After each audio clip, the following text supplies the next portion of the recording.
प्रमुखाच्या लग्नाला शिंदे साहेब चालले आणि त्यांचे दुसरे जे उपनेते ते नेमका उद्धव ठाकरे गटाची वाटचाल कुठल्या दिशेने? उद्धव बाळासाहेब ठाकरे गट आहे. हा गट मला वाटतं आता जमीन दोस्त देशमुख होण्याच्या मार्गावर आहे. नाशिकला आता ते संघटनात्मक गोष्टीवर चर्चा करून गेले.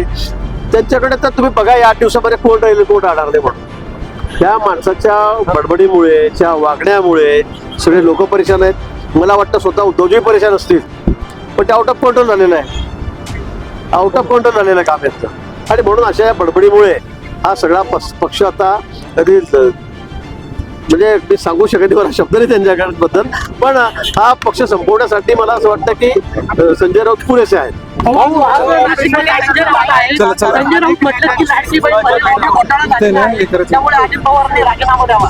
सांगितलं ना संजय राऊत बद्दल काही उत्तर देण्यासारखा काही प्रश्न नसतात आणि बोलण्यासारखा तो माणूसही नाहीये खरं म्हणजे.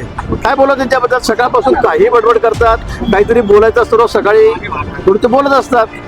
तर कुठला घोटाळा झालाय काय झाला, तर जे जे अधिकारी आहेत ज्यांनी चुकीचे फॉर्म भरले ते सगळे नाव कमी होत आहेत. त्यात वाईट काय त्याच्यामध्ये? हा घोटाळा कसला आहे? म्हणून मला असं वाटतं की संजय राऊतांना आपण एवढं गंभीर घेऊ नका. तर आपण दाखवल्यामुळे ते वाटेचं बेशूट बेचाल काहीतरी वक्तव्य करत असतात. दत्तक नाशिक घेतलेला होता मुख्यमंत्री, ते आता अनाथ नाशिक झाले. त्यांना म्हणा तुम्ही निवडणुकीला तर समोर या. महापालिकेच्या निवडणुका आहेत आणि तुमच्या किती लोक निवडून येतात तेव्हा कळेल कोण अनाथ झालंय, कोणाचा विकास झालाय, कोणी दत्तक घेतलाय. लोक तर मतदान करतील ना.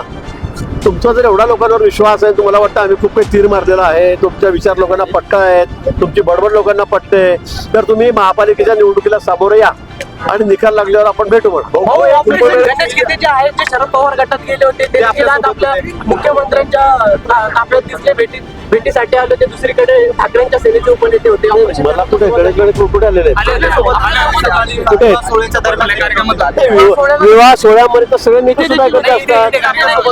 नाही मला अजून त्याच्याबद्दल काही माहिती अशी अजून काही चर्चा कुठे नाहीये. पण नाशिक शहरामध्ये जिल्ह्यामध्ये अनेक सर्वपक्षीय नेते, प्रमुख पदाधिकारी, कार्यकर्ते हे भाजप देण्याला उत्सुक आहेत. थोडे दिवस आपण वाट बघा, पुढे काय काय होतं ते आपल्या आठवडाभरामध्ये आपल्याला चित्र स्पष्ट होईल. जर तुम्ही अजूनही YouTube चॅनलला सबस्क्राईब केलं नसेल तर ते लगेच सबस्क्राईब करा.